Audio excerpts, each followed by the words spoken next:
Coach Ott was saying that you guys have a history that even goes beyond the coaching together. And he was talking about your playing days. What's it being like to be with him again, having had your last two previous stops as an assistant with Coach Ott? It's great, man. He's really helped me throughout my path, especially as a player and as a coach. He was actually my player development guy when I was in Brooklyn. He helped my career, extend my career a little bit longer. And in the coaching role, he's been remarkable, right? He's been giving me a lot of responsibility, helping me, coaching me through the computer stuff, all those types of things, the X's and O's. But he's been great, man. I consider him one of my best friends, so he's been great for me. How much are you looking forward to having this opportunity to head coach a summer league team? You had obviously the mini camp practices, but how much are you ready to get to Vegas and get the group going? Because Ryan and Osa were both saying their mindset is to go and win. Yeah, it's great, man. I think obviously we want to kind of change the identity here. We want to compete at a high level, and these guys have been doing it the past 2 days. They've been competing at a high level, and Ryan also kind of been leading that charge. So we're kind of ready. We're getting ready. I know they're antsy. I've been in their position before, so I just try to tell them, obviously, just go out there and compete, be who you are, and just try to play as hard as you can. Given your familiarity with Ott and stops as a player and as a coach, how have you seen him kind of grow and now assuming this head coaching role? Oh, man, he's a mastermind. Like, he thinks outside the box. So I think you guys are going to see a lot of that. He thinks outside the box. He changes with the game. You know, the NBA changes all the time, and he tried to change before it changed. So he's been great, man. I think he's ready for his opportunity. He earned this opportunity. He's ready for it, and he really helped us in Cleveland. You know, he ran that whole offense for us, so he's been great, man. I'm excited for him, and I think this is a great opportunity for him. What have you taken from his coaching style that you'll implement into yours, and I guess how are you different as well? His coaching style, he thinking outside the box. He really gets me thinking outside the box. I used to be kind of a traditional thinker, but now being around him, you got to think outside the box. You can't do everything everybody else does. It might not fit the team that you might have. So I'm trying to take that into summer league and try to think outside the box. When you say that he helped extend your career when you were in Brooklyn, what was the piece that you guys were working on? Biggest thing we was working on is obviously shooting, right? Just getting shots up, but the way we was getting the shots up was way different than the standard, just stand there and shoot, right? Movement. Like he said, no shot in the NBA is a repetitive shot. You don't get the same shot. So he really helped my shooting improve. Obviously, he helped me kind of shift my focus toward the end of my year to kind of helping the younger guys. And he kind of taught me off that limb. Every NBA player, when you get to that end, you think you still got it. But sometimes you got to help the next generation. And he kind of helped me look at that and kind of gave me a real, genuine conversation. And I think that kind of extended my career. Did that lead you? Did it led you to becoming a coach? There you go. So he kind of, it all lined up, right?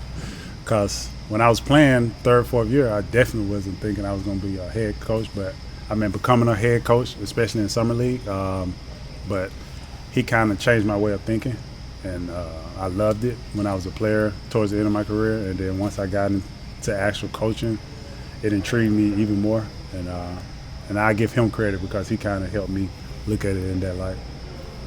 Early in your career, before you had the Junkyard Dog nickname, you had to sort of prove yourself through summer league as well. Are there some of the things that you think you can pass on to some of the younger players in a similar position? Like I told him when we met in the theater room, I basically just told him, like, there's going to be a lot of information thrown at you in a short period of time. So you're going to make mistakes. So you just got to play as hard as you can. And I always live by the quote, hard work is a talent, right? So if you work hard, you can kind of limit some of the mistakes. But at the same time, just go out there and compete, have fun with this, and play as hard as you can. When you look at a guy like Rasheer, who's a little taller but has similar frame as you when you played, what do you see that is transferable to helping develop him in today's game compared to when you were playing? Rasheer, he's a freak athlete, right? He's way more athletic than I am. So I think me just trying to help him along the path, right?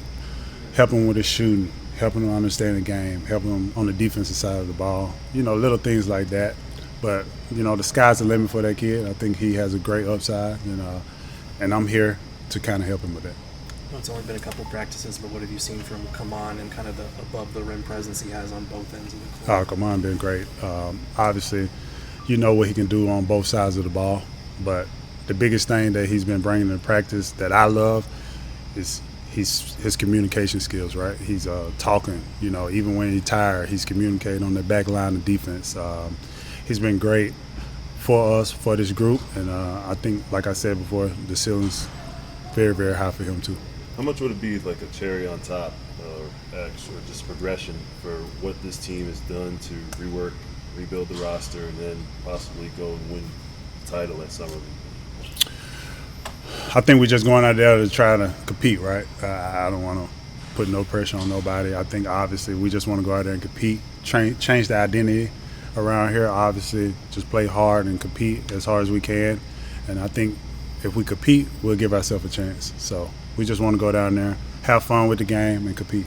Oso and Ryan were talking about the challenges in their rookie year of going from college basketball to the draft, straight to Summer League, and just the year-round schedule that they face and that all rookies do. How valuable can that off season be for them in year two to allow them to take that next step? Oso and Ryan, they're true professionals, right? So they getting it kind of quick, right? They understanding what it takes to be a true professional in this NBA, and you looking there and they're on the treatment table, they get in the weight room. So I think this summer is super valuable for them. I think they're going to grow. You're going to see them grow, and us as coaches, we're going to try to develop them to grow. So hopefully this summer league is a step in the right direction. What specifically kind of stands out about Ryan and Osa's game to you from having an external perspective this last year, getting the whole year under their belt, but then just getting a first-hand look at it these last couple of days? And have you seen anything that's noticeably maybe improved from even just a couple of practices? The things I look at, I don't look at it like normal people look at them. Obviously, I think their physical physique has changed a lot, right? I think that's going to help them in the game, and the way they play with force. Both of them play with force on both ends of the court. I think that's going to help them. So if they can carry that over in Summer League and carry it over into the season, they should be bright future for those guys. Thanks, Tom. We all silly like the mayor.